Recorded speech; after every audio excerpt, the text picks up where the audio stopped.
tout le monde. Donc Mathieu, direct, donc je travaille chez F5 depuis 12 ans et j'ai le plaisir de vous présenter un peu les nouveautés sur la partie API et pourquoi c'est important de protéger ces API. C'est un peu dans l'air du temps. Donc avant de rentrer dans le concret, juste pour qu'on soit tous alignés, pourquoi c'est important, c'est qu'aujourd'hui, une application, qu'elle soit mobile ou qu'elle soit sur son navigateur web, il faut savoir que dans cette page, ce n'est que des appels API. D'accord ? Donc on va sur Twitter, Facebook, Amazon, peu importe. Tout ce qui se trouve sur le contenu de la page, c'est un appel API. Ma photo, mon avatar, les horaires des trains, c'est un appel API. Donc pour afficher une page, je vais avoir une centaine, parfois des milliers d'appels API. Et ce qu'on voit, c'est que malheureusement, ou heureusement, je ne sais pas, les API se trouvent dans différentes locations. Encore, c'est fini l'application qui tourne tout seul dans un data center au sous-sol à Suresnes, là où on se trouve. Aujourd'hui, on va retrouver des API qui vont être dans le data center, la partie plutôt authentification. J'ai de la donnée personnelle sur Mathieu, c'est important que je le mette dans mon data center. Je contrôle le physique, mais aussi l'accès. Et par contre, on va retrouver des choses dans des CDN, des choses dans l'Edge. L'Edge, c'est quand on est au plus proche de l'utilisateur. Par exemple, une borne de recherche Tesla, il y a une application qui tourne. Ça s'appelle de l'Edge. Et ensuite, dans le cloud public, chez Azure, chez Amazon, chez Google. Voilà. Donc, on va retrouver des choses un peu partout. Donc, pourquoi j'ai choisi ce sujet-là aujourd'hui? C'est parce que, malheureusement, toutes les failles, toutes les breaches, en anglais, qu'on voit arriver, elles sont sur les API, à cause d'une défaillance dans le cycle de développement, et on va avoir cette fameuse loupe infinie, le cycle de développement de l'API. Donc là, il y en a quelques-unes, vous voyez les Dropbox, les T-Mobile, les Zendesk. Par contre, celle-là, elle est assez impressionnante. Il y a eu une petite erreur de contrôle sur l'accès à une API chez T-Mobile, et ils ont désactivé 100 000 comptes, juste en faisant un delete. Un delete sur un endpoint API, 96 000 comptes supprimés en un coup. Juste une petite erreur. Donc, comment on va protéger une API? Eh bien, ce n'est pas si compliqué que ça. C'est même plus facile que ce qu'on avait l'habitude de faire sur les 20 dernières années. Pour une simple et bonne raison, c'est que le développeur, il utilise un Postman, un MuleSoft, il va utiliser un outil de développement. Son outil de développement, il va lui sortir un fichier magique qu'on appelle l'OpenAPI, ou le Swagger. Le Swagger, c'est son ancêtre, le nouveau, c'est OpenAPI. C'est un fichier qui définit toute l'API. Donc j'ai un slash mon compte, slash maps, et slash le conducteur, si je vais chez Uber, par exemple. Et il y a deux façons de protéger son API. La version plutôt old school, que vous retrouvez chez F5 et chez nos confrères, où on appelle ça de la protection. C'est très statique. Je veux aller sur le slash animals et le slash locations. J'ai différentes méthodes. Tu peux y aller. Le slash color, il n'existe pas. Je te bloque. Alors ça se trouve, le slash color, il existe. Et il est légitime. Il a été poussé par les équipes de dev. Mais les SecOps, je ne vais pas dire qu'ils sont un peu en retard, mais ils ont leur process qui fait que peut-être que ce slash colors, il se trouve dans service no. Il y a un ticket ouvert, mais ils ne l'ont pas encore lu. C'est pour ça qu'on a vu arriver dans les années 2022-2023 un terme appelé API validation. API validation, ça fait la même chose. Slash animals, je te laisse passer. Tu fais partie du Swagger, de l'OpenAPI. Slash location, je te laisse passer. Tu en fais partie. Mais on voit que j'ai un niveau en plus. La validation va en plus valider le contenu de l'appel. Donc on va vérifier que dans le slash animals, donc pourquoi vous voyez à location animals? Parce que c'est une application de démo que j'utilise d'habitude, mais on n'a pas le temps aujourd'hui, qui affiche une phrase avec le joli chat de la vallée verte. D'accord? Donc on voit qu'il y a un animal, une localisation, une couleur. On va aller voir la requête et la réponse. Un animal, il n'y a pas de chiffre. Le chat, c'est un chat, c'est que des lettres. Il va vérifier que c'est bien ça. Une localisation, si c'est des coordonnées GPS, c'est que des chiffres. Ça sert à ça la validation. On va vérifier que le contenu qui est envoyé et qui est reçu correspond à ce que le développeur a mis dans son OpenAPI. Mais il me reste quelque chose. Lui, s'était fait bloquer tout à l'heure. Alors que c'était un vrai API. C'était la nouvelle appli poussée sur l'App Store et pour la nouvelle fonctionnalité de l'application, il s'est fait bloquer. Et on va mettre en place ce qu'on appelle de l'API Discovery.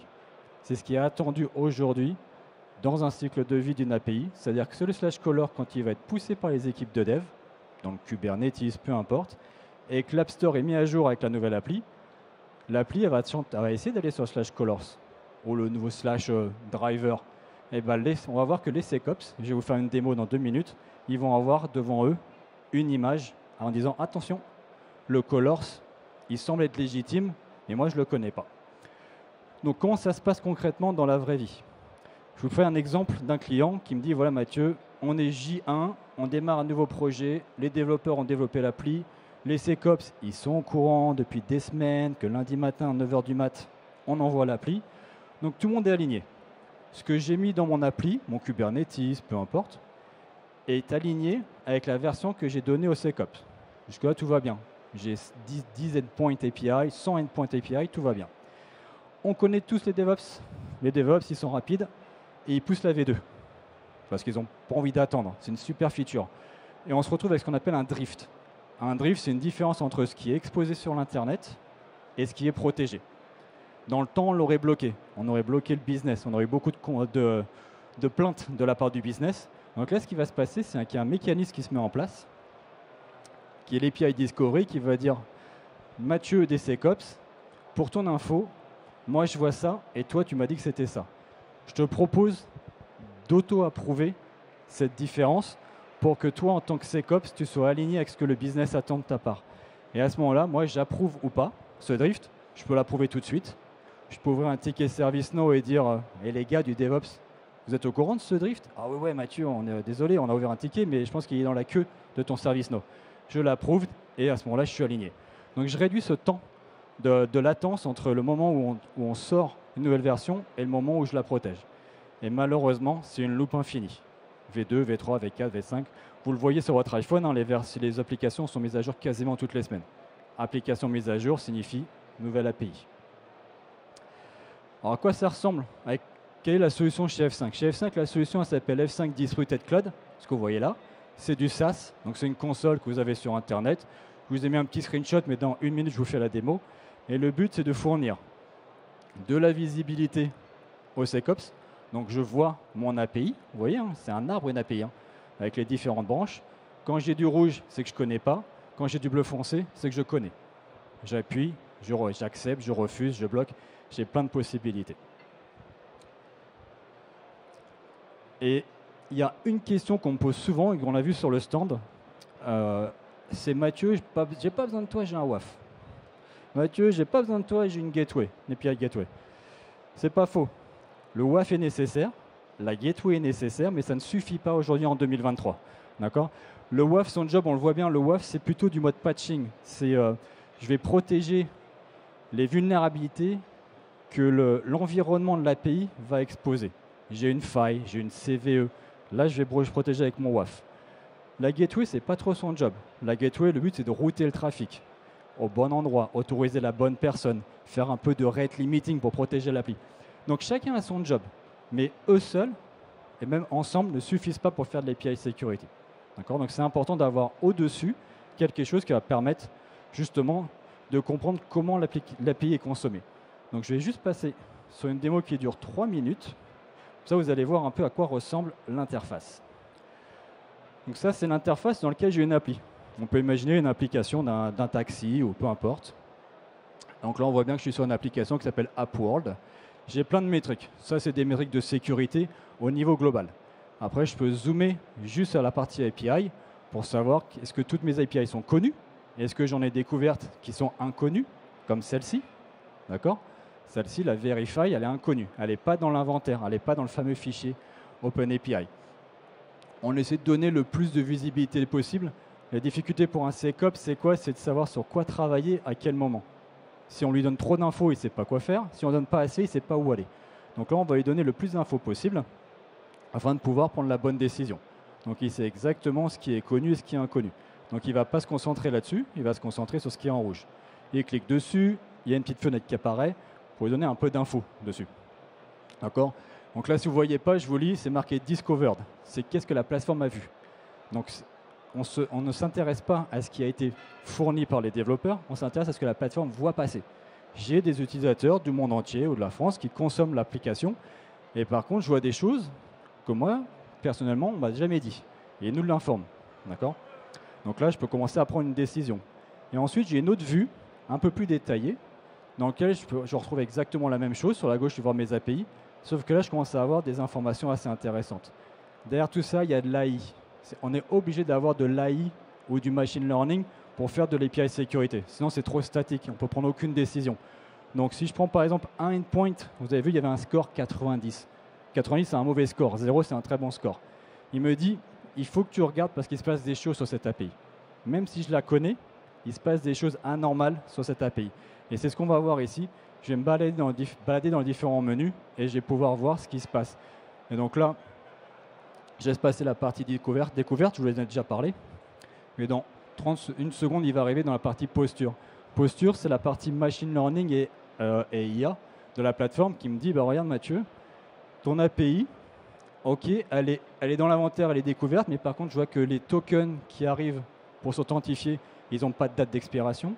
Je vois aussi qu'apparemment, l'émetteur, ce n'est pas celui que tu m'as dit. Donc voilà. Donc là, on est plus dans ce qu'on appelle de la posture de l'appel. Ensuite, on peut rentrer dans les détails. Je clique sur une information et là, on va rentrer vraiment dans le détail pour avoir le détail d'un appel, d'un appel API, si on souhaite faire un peu de forensic. Qu'est-ce qui s'est passé? Okay. Ce qui se passe, c'est que si vous avez bien compris, je vous ai dit, il y a tout un cycle de vie. Jusqu'à maintenant, je ne vous parle que de protection d'une API qui est sur Internet. Je me trouve donc à droite. Je me trouve donc sur le côté droit, sur la partie opérationnelle. Sauf que l'API, comme c'est quelque chose d'assez moderne, on va avoir un souci, c'est que les développeurs, eux, ils vont rajouter des nouvelles versions, très souvent. Et si on n'est pas dans ce côté gauche, ça veut dire que je vais rajouter dans la production des API que je n'ai pas vues, je n'ai pas vérifiées, qui ont peut-être des vulnérabilités. Et donc, le business d'F5, depuis ces 20 dernières années, c'était d'être à droite. On est leader sur la protection des applications, des API en production, dans les data centers, dans les clouds publics. Donc on fait de la découverte du trafic et on fait de la protection en temps réel. Ce que fait n'importe quel acteur de la cybersécurité. Mais il nous manquait cette partie-là. Et donc ce qu'on a fait, c'est qu'il y a un mois, on a acquis une société qui s'appelle Weeb. Et le job de Weeb, c'est de travailler sur la partie gauche de la loupe infinie du DevOps. Et pourquoi? Tout simplement parce qu'en fait, cette partie-là, c'est notre métier depuis 20 ans. Et on se rend compte que les failles, les brèches, elles arrivent lors du code. Donc je code. Je peux être un super développeur, on fait tous du copy, Stack Overflow, etc. Donc je vais commencer à injecter sûrement un peu de failles. Ensuite, dans ma conception, je suis un peu feignant, je ne vais pas faire tous mes contrôles. Par contre, ça a l'air super cool. Ah, c'est trop bien l'appli de test. Vas-y, on l'envoie sur l'App Store. Et c'est en production. Il me faut donc quelqu'un sur la gauche pour faire ces contrôles-là. Et ça, c'est le job de Weeb. Donc, en quelques mots, je vais préparer un slide qui explique le job de chacun. À droite, l'historique d'F5. Protection OS Top 10, c'est la catégorisation des API. De la protection des DOS. De la protection contre les bots. La validation. Vous vous rappelez la validation? Je vous l'ai expliqué. Hein, on valide la requête, la réponse et si le contenu est correct. Ça, c'est de la prod. Et Weeb, sur la gauche, il va nous apporter quoi? Weeb, premièrement, il va scanner le code source. Donc, on va se connecter à un repo, GitLab, GitHub. On va regarder si le code il est cohérent déjà. Par exemple, si je vois qu'il y a un call API qui n'a pas d'authentification, je vais déjà remonter un petit warning. C'est bizarre. Tous tes calls, ils ont de l'authentification avec de l'OIDC, un token, et celui-là, il n'en a pas. Il va me le remonter. Ensuite, il va faire du scan de vulnérabilité. Pour ça, on a acheté une deuxième société il y a 3 semaines. Un scanner de vuln, vous en connaissez plein sur le marché. Nous, on a acheté EHACK. Donc, scanner de vulnérabilité qui va scanner l'API, tenter d'infiltrer l'API pour voir si on peut exfiltrer de l'information. Ensuite, on va tester et valider l'API en pré-production, donc avant que ce soit sur Internet. Et ça, c'est très important. Quand on lit le code, on comprend comment elle fonctionne. Est-ce que je peux valider mon panier Amazon avant d'y mettre un produit? Non. Est-ce que je peux valider mon panier Amazon avant de faire mon authentification? Non. Donc ça, c'est l'abus d'utilisation d'API. Donc là, on va s'assurer que l'usage est correct au sein du code. Et on finit par 2 choses. Le crawling. Le crawling, c'est je vais aller au pif, scanner les applications. J'y vais vraiment au pif. J'essaie d'aller par là, je regarde un peu les logs. J'imagine des API qui ne seraient pas dans le code source, mais qui seraient toujours là. Un développeur qui aurait créé un /test pour tester un truc et il est toujours là. C'est ça le crawling. Et je finis bien sûr avec des rapports, du ticketing, ServiceNow, Slack, Teams et de la notification. En 15 minutes, vous avez vu comment on protège depuis des années la partie run, ça s'appelle le runtime, à droite sur la loupe, la protection sur Internet. Et à gauche, vous avez vu comment F5, maintenant, grâce à l'acquisition de 2 sociétés, va pouvoir protéger l'ensemble du cycle de vie à partir du moment où le développeur a cliqué commit dans son Visual Studio Code, il a fait commit, c'est poussé dans le GitHub. Comment est-ce que F5 va pouvoir s'assurer que les API sont correctes avant de les mettre en prod?